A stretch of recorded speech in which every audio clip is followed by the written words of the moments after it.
Dr. Cindy, your host of the Positively Altered podcast. I am a chiropractic internist and nutritionist, and we love to discuss things here on the podcast related to your health, emotional, physical, spiritual, you name it, sometimes with a filter and sometimes without one. And that is absolutely how we roll. Right after the commercial break, I am going to introduce you to my next guest, but something to think about while you listen to our sponsors. Have you ever thought how you should maybe change things after the age of 50? What does 50 have to do with it?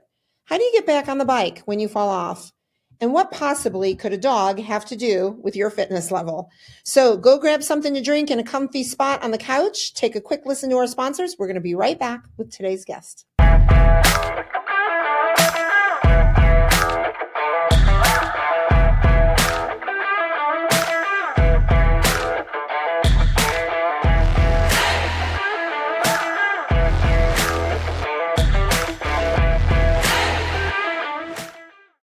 Hello, my name is Heather Lord, and I am the COO of Professional Health Products. Cutting corners is an all too common practice in the dietary supplement industry. When my father founded Professional Health Products, he sourced the cleanest, most biologically active ingredients from around the globe. Today, that commitment remains, which is why the finest healthcare practitioners, like Dr. Cindy, have trusted us for more than 40 years. We oversee the entire process in our manufacturing facility, from sourcing and formulation to manufacturing and labeling. Today, we offer over 300 unique products that can be tailored to the nutritional and homeopathic needs of each individual. Most recently, we launched a proprietary genetic test, allowing our practitioners to get even more dialed in to their patients' health. To learn more about Professional Health Products, please talk to your practitioner or visit our website at phpltd.com. Today, your life is going to be altered. I'm Dr. Cindy. Welcome to Infinity. We have worked hard to create an electronic claims website that is simple and user-friendly. This is the public side. You can log into your personal web portal here. This is your dashboard. You can personalize it to your liking here. Our main focus has been to allow you to submit and edit claims as easy as possible.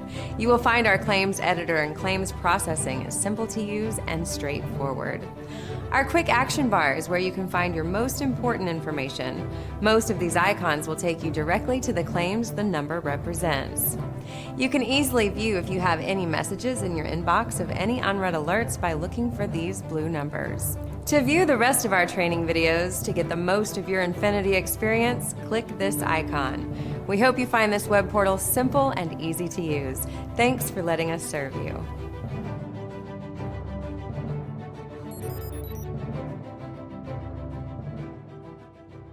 I'm Dr. Cindy. Who wouldn't want to join me for the Positively Altered podcast?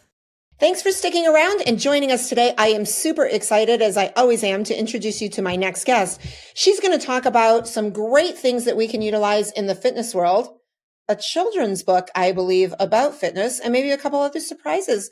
Maria Rigo, welcome to the podcast. Thank you, Dr. Cindy. It is a pleasure and an honor to be here with you. Oh my gosh, I'm really excited to dive in. So, all right, here's my first burning question. You ready? Yes. You love to help women 50 and older. Why 50? Yes. What is it about that? What if I'm 48 and I need help? Why 50? Okay, well, if you're 48 and you need help, I'll help you too. But the thing is, I think I've gone through menopause. I'm 57. I'm going to be 58 in March. And there's so much talk about menopause, and I get that, but there's a big afterlife after menopause. And so I feel like that once we get through menopause, we still need to take care of ourselves. We still want to live a vibrant, healthy life. We are strong. We're powerful. We're beautiful. And so I just feel like I'm in that category. I want to help other women that are in that category as well. Oh my gosh, I love that you called it an afterlife. So it's almost like we could just die through menopause, right? And then and that's what it made me think of, and then come back, right? You know, yes. after that challenge. And I'm with you. I'm a March baby too, actually. Oh. And I've walked the walk and, you know, postmenopausal, and it was an interesting journey. And mine started about that age as well. So maybe 50s okay. Yeah. It's, figure it this way. If we're going to live to be 90, so I'm going to be 58. So I figure if I live to be 98, that's 40 more years on this earth. I want those years to count. Back when I was in my early 30s, I was working out in the gym where I worked. I was a personal trainer. And this gentleman who appeared to me to be a much older gentleman, but he was probably only in his early 60s, saw me at the Smith press and I was doing a back squat. In those days, I used to put the bar right on my back. And he said, Maria, what are you training for? And I said, to stay out of nursing homes. And he looked at me and I think he thought I was training for like some competition. I'm like, no, I'm training to stay out of nursing homes. And I still have the same goal. I don't ever want to live in assisted living. I don't want to rely on other people. And I think that we all have the power. You know, anything can happen to us, right? We can all get sick. Something can happen. I had a terrible, terrible bike crash. Almost took me out, I think, but anything can happen. But we can't live our life just assuming that we're going to go along this path and everybody's going to take care of us. We need to utilize our power, our own strength, our own power to live this amazing life. And that's what I plan on doing. And that's what I want to help other people do. Oh my gosh, I love it. So I'm going to be 56 and I'm going to live to be 112. So I'm halfway. Yay! I'm halfway, got a little longer to go. And I don't know. I think 112 is nobody in my family. My oldest family member made it to a month before her 104th birthday. 104th? Awesome. No, actually, she turned 104. I lied about that. She did make it to 104, and I'm an overachiever. So, 8 years more than, Yeah. But you know what? So I have this interesting idea. Like I'm listening to you talk right about the nursing home, and I think we're getting some things wrong. So I think we need to recruit some heavy hitter investors, and I think we need a home with a private chef and a driver and a fabulous gym, because like, I don't want to go to the nursing home as we know it either, but I would actually love a home that was healthy. Cause I'm kind of tired of my own grocery shopping. What do you think? Well, I think you've got a good point. And I think there are some really wonderful assisted living facilities. And I'm not talking badly about any of them, but for myself, I don't want to depend on anybody. My mom's going to be 83. She lives in my townhome. So it's a 3-story townhome down in Carmel, Indiana. And she's, on the library board and she's helping with the landscaping. And I just see myself going that route of living on my own and doing my own thing. But yeah, if you want to live in like a hotel, like a luxury hotel community, I think you should do that. I think so. And I'd love to have you over for dinner with my personal chef. I'll come. I'll have my driver pick you up and bring you, and then they can bring you home too. So I'd love that. All right, I'll get cracking on that. But in the meantime, I guess we got some work to do. You know what? Tell me, you mentioned that you had a terrible crash, and like, not that I want you to relive that experience, but can we talk about that a little bit? Because I'd love to know how you walked through that journey, and then have the attitude that you have moving forward and coming out of something that could have really put you down the wrong rabbit hole. Well, I mean, there's people that have been in way worse crashes than I have had. I realized that I've had 7 bike accidents in my life, and 4 of them happened as an adult. And the last one I had was the topper of all of them. And I said, I'm never doing that again. I had a moderate concussion and a minor brain bleed. And of course, it was during COVID. Mm-hmm. And I probably was riding too long on too little energy. I probably hadn't eaten enough. And it was a stupid accident. A woman was coming toward us on a trail with her dog. The dog's leash was really long. And so I went behind my partner, Jack, to kind of follow behind him to move out of the way of the dog. And the last thing I remember seeing was this short little yellow bush, like little yellow leaves. What I think happened was the branch got caught in my gears and just took me out. And the poor guy, I think I scared the crap out of him. Cause they took me away in the ambulance and I woke up and, I said, what do they have me on? Cause I feel kind of nauseous. I don't want to be on medicine. He goes, honey, you're on morphine. And I said, I don't need it. I don't have any pain. Well, we know the morphine works, right? That's great. But you know what? I came back from that and I still ride, but I don't ride as far as I used to ride. I love cycling. I love being outdoors in nature. It's so healing. I think it's amazing. I think hiking, cycling, any of that stuff, but I just don't push myself anymore. It left me with a little bit of a visual issue. So I've got to kind of watch that when I'm riding, but other than that, I'm fine.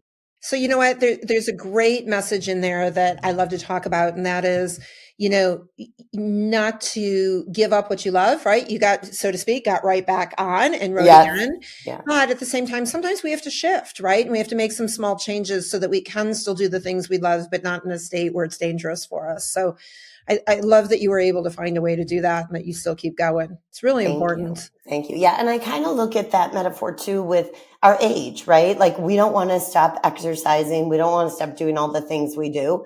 We want to keep doing them, but we do have to create some modifications so that we can help ourselves feel good and just stay strong as we age. All right. So I'm going to join you at the gym and we're going to do some workouts. Give me your, what is your favorite type of exercise to recommend for those of us that are a little older and, maybe it's not so easy anymore? So if I were going to pick one form of exercise that I thought was going to help you age well, I would say strength training. And I would say this, I throw a little spin in there. I believe that we need to get stronger, and I don't want to stop anybody from working out at the gym. But I want you to consider not just building strength, but building stability before you build strength.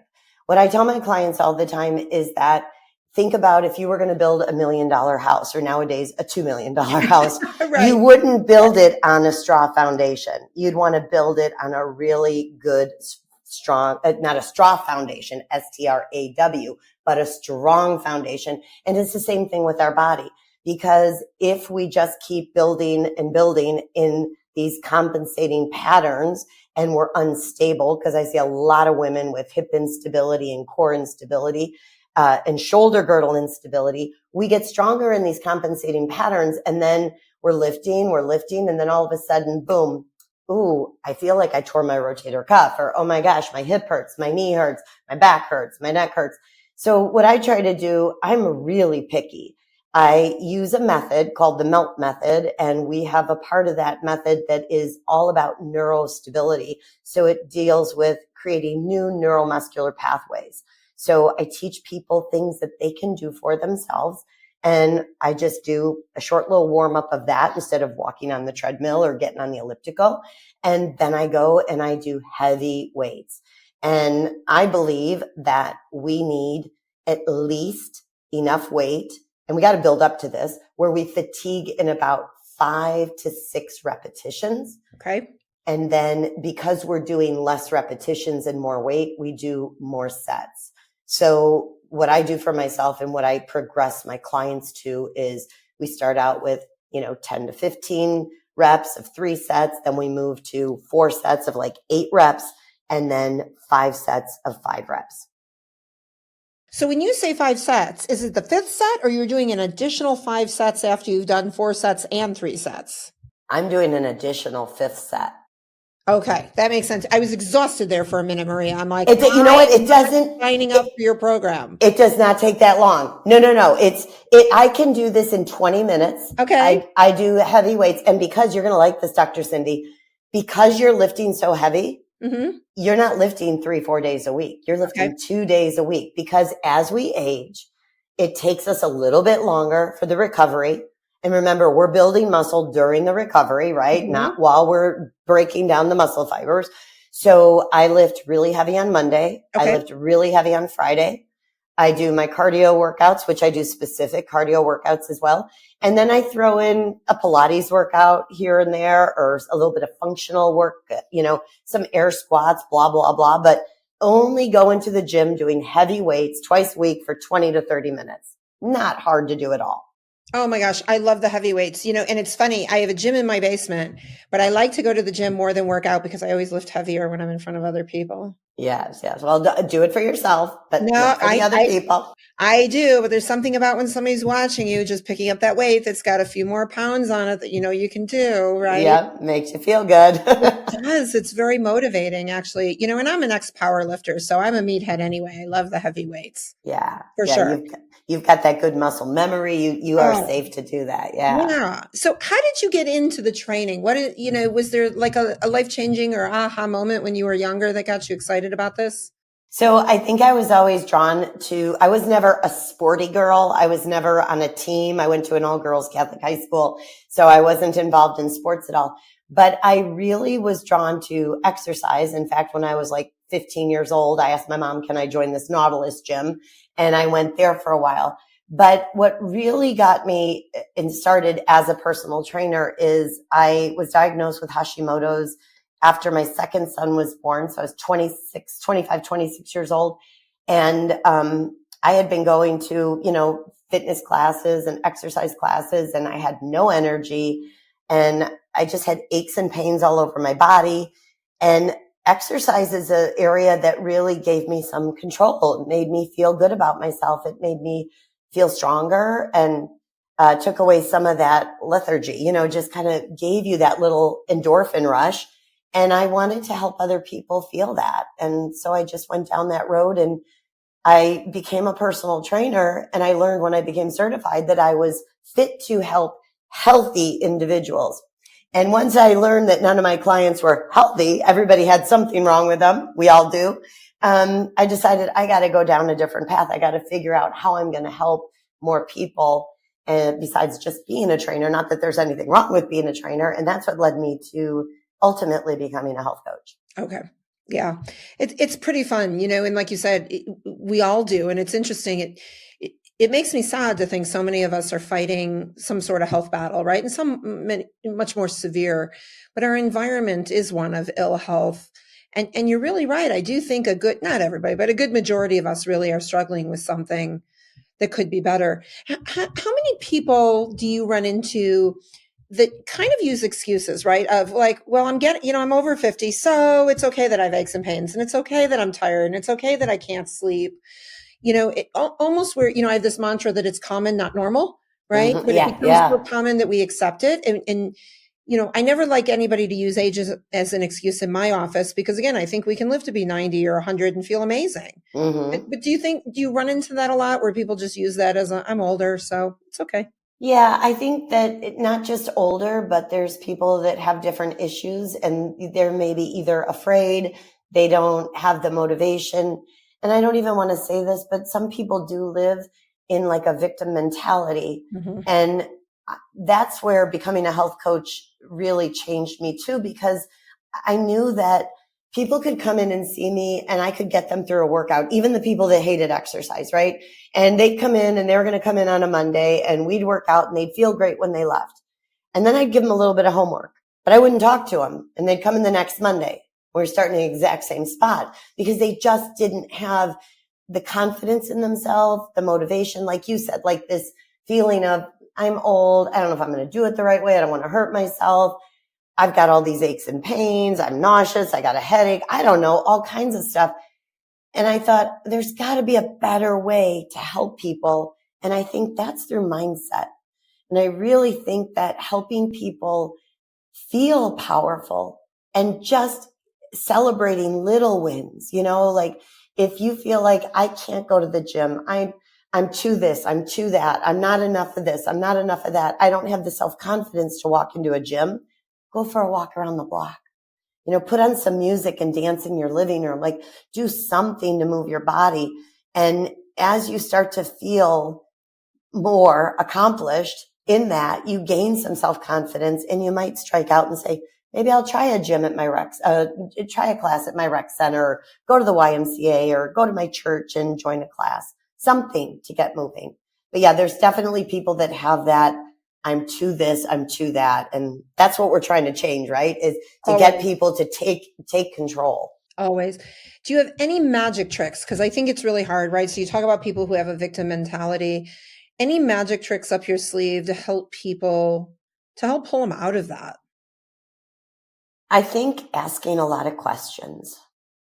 I'm very bossy. I can be really bossy. I've been told by many people. And so I think that when I started asking more questions and keeping my mouth shut, I helped people more because I think we all have the answers inside of us. I think we all know what's holding us back. And if somebody just kind of points their finger at you or they tell you a list of things to do, if you don't, if that doesn't resonate with you, you're not going to do it. But if I ask you, hey, Dr. Cindy, what really lights you up? What makes you feel good? What makes you happy? And you give me 3 or 4 things. And I say, well, why don't you just try one of those? You're going to be more likely to do that than if I tell you what to do. Right. Yeah. It's fun to tell people what to do, but you're right. It doesn't work. Yeah. Yeah. It's very hard. Let's go back to your personal health journey, because you mentioned something that unfortunately, I think there are hundreds of thousands of women and men, quite frankly, that are struggling with Hashimoto's thyroiditis. And I think it's a very even underdiagnosed diagnosis. Does that make sense? Yes. You know, Yes. so when you experienced that, were you given that diagnosis right away? Did they run the proper tests, or were you kind of strung along for years and years until somebody actually really did figure it out? So my story is a pretty quick and clear cut story. I was, my oldest was like 4, and my youngest, I have 2 boys, and my little guy, who's now going to be 32 in March. Don't ask me how that happened, but, he was like 6 months old, and I was exhausted. And this is my story. I would put my Ryan in his crib to go to bed. I would take Jerry, who's now 35 and a dad, and I'd put him behind me on the couch, and I'd turn on The Lion King or any other Disney movie, and I would lay down on the couch, and I'd feel like he's behind me. So if he gets up, I'm going to know he's up, and then I'll get up. But this way I can kind of crash on the couch while he watches The Lion King. And then Ryan would wake up from his nap, and I'd have to go make another pot of coffee. And I went to my gynecologist for a checkup, and she said, why is your skin so dry on your shins? And I said, I don't know. And she said, is your hair falling out? And I said, oh yeah, my hair falls out in clumps. And she said, are you tired? And I said, oh, I'm exhausted, but I've got a 4-year-old and a 6-month-old. And she felt my glands, marked by my thyroid. And she goes, yeah, you got to go get some blood tests done. So it was my gynecologist. Like, I think I don't know if I have a high tolerance of pain, but I think I just thought that's the way a new mom felt. I was stressed out. I had 2 little kids. I didn't realize that I was so sick. But I had, with my firstborn, I had toxemia, and with my second one, I had preeclampsia. Looking back now, they say the pregnancies triggered the Hashimoto's. I wonder if I had it, and that's what made me more, toxic with the pregnancies. Yeah. So here's a great public service announcement for all of you out there who have children. It's okay to have a hard and stressful and day that wears you out. But if you are stressed out and exhausted every single day, no, it is not normal, no matter how many kids you have, to feel that way. And I think we fall into that, right, Maria? Like, it's like, oh, well, again, we have a good excuse and we're not going to go complain about it. Yeah. No, it is not. It is not normal to do that. And what is it about The Lion King? I did that when I'm telling you, it must be our age, because it's our age. When I was pregnant with my second, and my daughter came to me, I actually had HELLP syndrome. I was very, very sick with my first, and I didn't do so great with my second either. So I spent a lot of time just laying around, trying to get through the day. And that's what we watched, was Lion King. I wonder if there's some research behind the therapeutic effects of that particular Disney movie and our health. It gave us power. Is that what it was? Right? We could stand on the mountaintop. Simba and Mufasa, right? Maybe. God, I hate to give Disney credit for my health, but because you know what? I'm not going to give Disney credit. That's okay. We can have credit for other things. You get to take credit for it. Yeah, not for that. So how do you manage the Hashis at this point? What are some good things that you've incorporated into your lifestyle besides the weight training that have helped you navigate this diagnosis? So aside from working with a traditional medicine doctor, I've been working with a functional medicine doctor, and I love you, functional medicine doctors. I wish that you were all covered under insurance, because it's an incredible journey to figure out the root causes of things. But I actually am dealing with some higher levels of antibodies and TSH and all that. So I have gone gluten-free. I really strive to avoid dairy. It's hard for me, but I try to limit it as much as possible. I don't drink any alcohol. I try to avoid corn. I don't eat soy. So, some people hear that and they're like, oh my gosh, what do you do for fun? But I actually have a lot of fun. I try to stay hydrated, but I would say this too, just giving yourself care and rest, trying to prioritize sleep and, the health, doing the exercise, finding things that you can incorporate that are self-care, learning how to reduce stress. We all have stress. And my mom would always say, honey, there's good stress and there's bad stress, but your body can't tell the difference. And I so agree with that. Mm-hmm. So learning how to manage stress and just taking care of yourself. And that doesn't mean not doing hard things. It just means giving your body time to rest. And that's how I live with it. And it's really, I used to always joke and say, if I had to have something, it's not a bad thing to have. But that being said, it can lead to other problems. And once you've got one autoimmune disorder, you can have another autoimmune disorder. Mm-hmm. And that's what really propels me to take really good care of my body. And I cheat, I eat dark chocolate.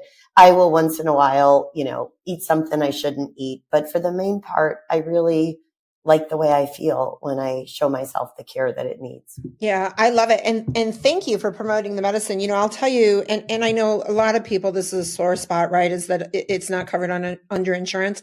And forgive me for this, but I'm going to tell you, I'm glad. I agree. I don't mean that rudely for everybody out there, but I'll tell you, I used to accept insurance over 15 years ago, and they were literally putting me out of business. And that's, that's the struggle with it. And we want to make sure that our patients are getting really good care. And when we're dictated to by an insurance company at a very low reimbursement rate, the care usually then follows, unfortunately. So, I love that people are still seeking out this form of medicine and they are willing to pay out of pocket for it. But you just got to make sure you're with the right practitioner to get the right care too, right? So that there's value in the money that you're spending. Yes. So, and I'm going to say this too. I guess even saying to be covered by insurance was wrong, because I have to tell you, real quick story. I am self-employed. Okay. I pay for my own insurance. I actually downgraded my insurance this year to a very minimum, and I just pay out of pocket for things, for whether it's functional medicine or traditional medicine, because insurance is so messed up. But that being said, I also want to say that investing in your health and wellness, you will never see me, no matter how wealthy I ever become, you will never see me with a Louis Vuitton bag.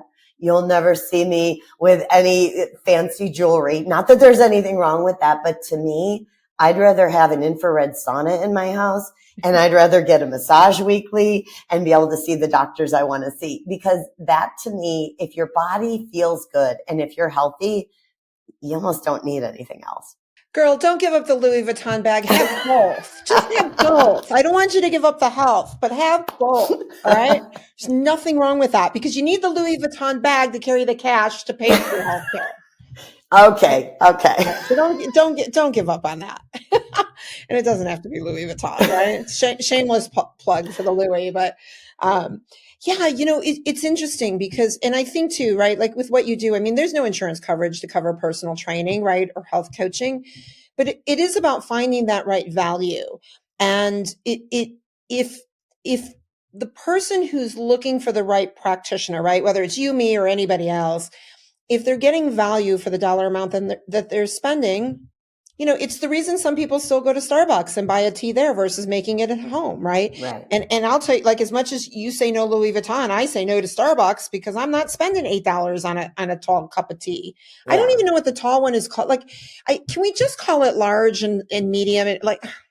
I think that goes back to the Lion King, because I'm with you on that. Right. Like venti, I get all confused. Yeah. I mean, listen, I've been to a couple countries and I'm still obviously not cultured enough to know venti and Trenta and all that stuff. But, again, it is that value, right? And I'm not knocking anybody that walks through Starbucks, although health-wise, I'm not so sure. But, from the aspect of value, right?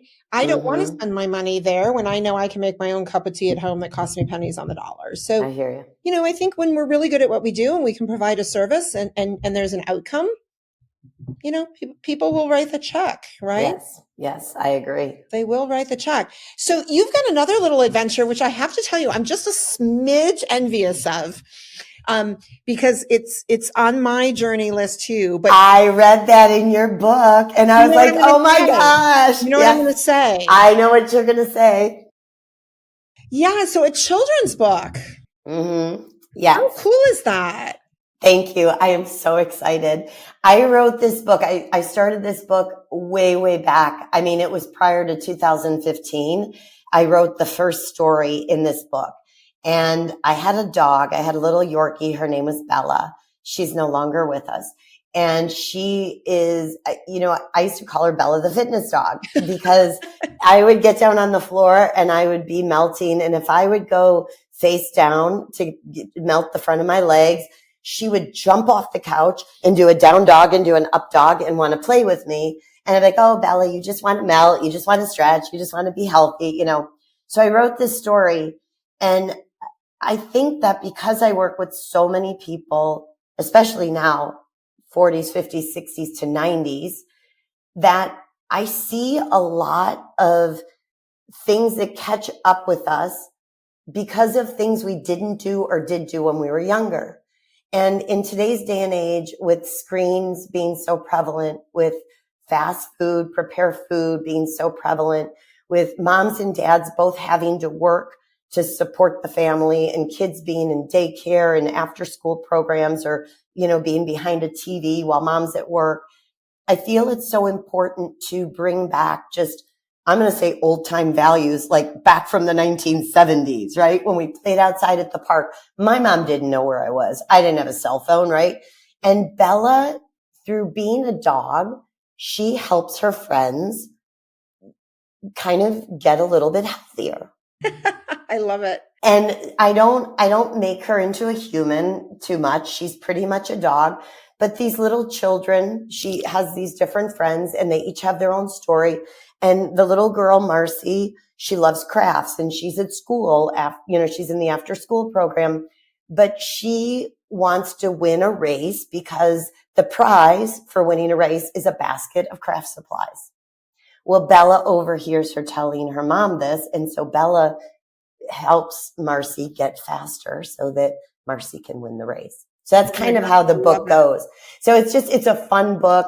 I wrote it before I was a grandmother and now I'm so glad I wrote it. And I truly do a lot of things that Bella does to play with my granddaughter because I want her growing up loving movement. I want her to love to be outside, love the sunshine, love the blue sky and just move her body. That's so cute. So, we just put down our dog, Walter, this last November. He was 155-pound English Mastiff Great Dane mix. Oh. And his version of downward dog was just to lay there and not move. So he had his own form of yoga. There's no doubt about it. And we'd go down into the basement and lay in the gym and he'd lay. Although I will tell you when the boys, because we have a wrestling mat down there too, because both my boys are wrestlers. When the boys are down there punching the punching bag or wrestling, Walter was right in the mix. So, a little mixed martial arts, the dog was in. A little weight training, the dog was out. Yeah. Sure. All right. I have to circle back real quick. Because you mentioned the MELT method, and I'm not so sure, quite frankly, our listeners or even myself has a really good, clear understanding. Let's take that if you don't mind. What exactly is the MELT method? And can you give us a little teaser that maybe we can start to do on our own? Absolutely. So the MELT method is a self-care technique that was developed by Sue Hitzman. She's my teacher. She's a manual therapist. And she actually came up with this method because her patients would say, Sue, you have to give me homework so that I can make myself feel as good at home as you make me feel in your office. And so after years and years of trying all different tools, she ended up actually having to manufacture her own tools. So we use these specific soft foam rollers and these soft little therapy balls. There's also some firm therapy balls. And MELT deals with your connective tissue and your nervous system. So we call it like neurofascial therapy. And it's amazing what it can do for a person. Basically, if the quickest way I can tell your listeners is if you've been sitting at the computer for a long time and you get up and your hip hurts or your low back hurts and you're like, oh my gosh, that really hurts. That's what we call in MELT pre-pain signals. Your body is telling you something's up, but we walk around and that pain goes away. So we forget about it. But if we let that accumulate in our body, then a few weeks or months later, we go to bend down and pick up a piece of paper and we throw our back out, right? And then we take an ibuprofen, but that doesn't address the problem. It just masks the symptom. So what melt does is it helps to compress the connective tissue. We rebalance the nervous system. We have a sequence called the rebalance sequence, and I teach it to all of my clients. It is an amazing warm up. And what I do with the melt method as far as neural strength is that's the stability component I was talking about to create neurological stability in our body. And it sounds like a lot of sciencey terms, but basically it's self-care that you learn to do for yourself. And I can give you in the show notes, if you want to include some places where people can go to learn and to get in touch with me if they want to learn how to melt for themselves. We would absolutely love that. And I'll tell you what, we're going to take a quick break. We're going to come back and do some rapid fire questions that may or may not have anything to do with anything. And then we will share with all of our listeners how they can get some of this information. So everybody hang tight. We will be right back. This is your weekly dose of Dr. Cindy, the Positively Altered podcast.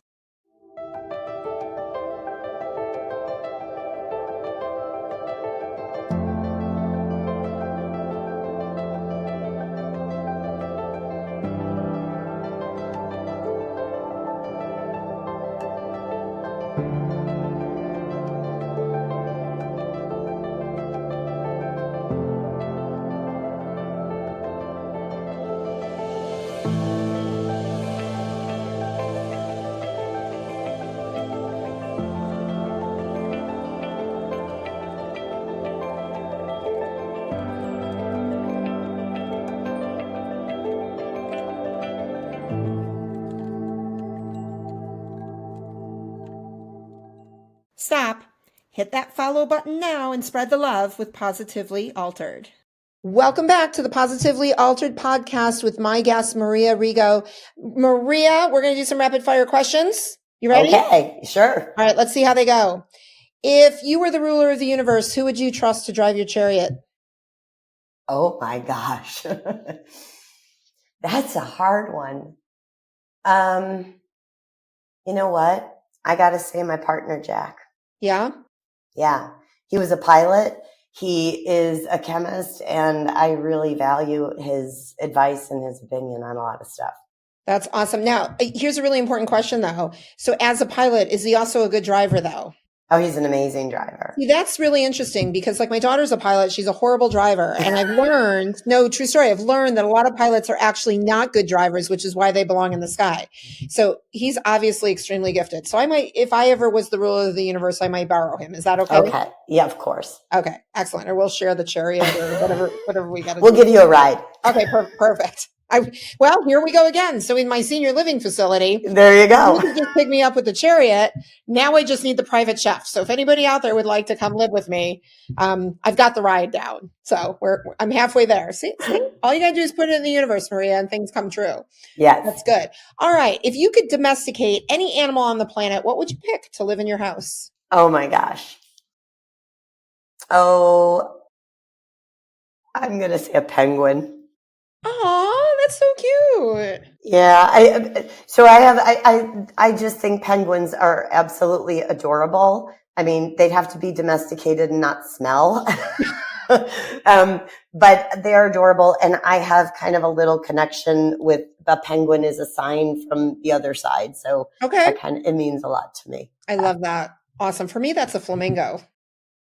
Cool. Yeah. And they kind of smell too. So yeah. Well, I think most animals smell, don't they? If that's true. That's true. Sometimes even the domesticated ones aren't so lovely. Gotcha. Yeah, I know. They just don't seem to care, but maybe they're onto something that we don't know, but that's okay. All right. What food would you make a breakfast food that is not considered a breakfast food? Oh, I would say this is going to be the health coach in me. I'd say salmon, wild caught. See, I'm with you. I love cold salmon in the morning. Cold or hot, I don't care, but cold on a salad, yummy. And so good for you. It is a great breakfast food. Yeah, and good brain food. So like, why give the kids a bowl of Cheerios when you could give them salmon? Right? They would do so much better in school. Right. Do you know that there is not one box of cereal in my house? My house either. Yeah. I Don't used to believe make, in it. you know what? I actually used to make something called fruit cereal in my house. We would chop up either almonds or cashews, sliced bananas, sliced blueberries and strawberries, a little bit of cinnamon, your plant milk base, of choice, because we didn't do cow's milk. And we'd mix that around. And if you needed to eat something out of a bowl with a spoon, that was our There you cereal. go. It was fruit cereal. Sounds delicious. Yeah. And we can't keep it in a box because it would be pretty nasty and gross. Yeah. Well, I think the things you can't keep in a box are better anyway. I agree. All right. If you could change snow from the color of white to any color on the planet, what would you pick? I love white snow, but I'm going to say like super light, like the color of like an iceberg. Have you ever been like up close to an iceberg, like that blue? That would be the color I'd pick. Okay. And your favorite body part and why? My legs. Yeah. Not because I have good looking legs, but the favorite body part for anybody because they carry us through. Oh, that's a good answer. I like that. Yeah. I love that. And Maria, last but certainly not least, what was your favorite thing about doing the podcast today? Oh my gosh, meeting you and getting to talk with you. Oh, so sweet. I love it. I love your book. I love listening to you. You're awesome. Well, thank you. The feeling is mutual. So Maria, share with everybody before we get going, how can they find you, follow you, reach you, buy the children's book? Give everybody all the deets, please. Okay, so you can find me at boundlessbalance.com. That's my website. But you can follow me on Instagram at boundless_balance or on Facebook at Boundless Balance. And Bella the Fitness Pup is coming out in August. And she has her own Instagram page, Bella the Fitness Pup, and her website is coming soon. So make sure you go over there and follow her too. Oh my gosh, I absolutely love it. I want an autographed copy, okay? All right, you've got one. I'll come down and see you and bring it to you. If anybody out there is interested in some of Maria's health programs, which I highly recommend, we've got a gift for you. Maria, what are we offering, everybody? So any of your listeners who would like to coach with me, I would like to offer them 10% off. And all they have to do is use the code Dr. Cindy at checkout. And they can always just message me too to set up a time for a free consult to make sure we're a good fit to work together. Awesome. And if you missed that, we'll make sure to put it in the show notes so that you can check out Maria's health programs and 10% off using the code Dr. Cindy. Well, I really appreciate all the time you gave today. If anybody else is interested in finding out more about what's going on in my world, please check me out at drcindyspeaks.com or shoot me an email at hello@drcindyspeaks. I will tell you my favorite thing about doing the podcast today is not only meeting you, of course, Maria, in person this time, but really getting everybody excited about the fact that as we get older, nothing has to stop or be victim mentality, right? There are things we can do. And, as you've said, sometimes when we fall off the bike, all we got to do is get back on and shift and do things a little bit differently in order to be successful. So I appreciate your time today. Thank you so much. Everybody check out Maria, follow her. She's got some great information that'll help you. And by the way, you don't have to be 50 to benefit. I hope everything that you heard today will leave you positively altered.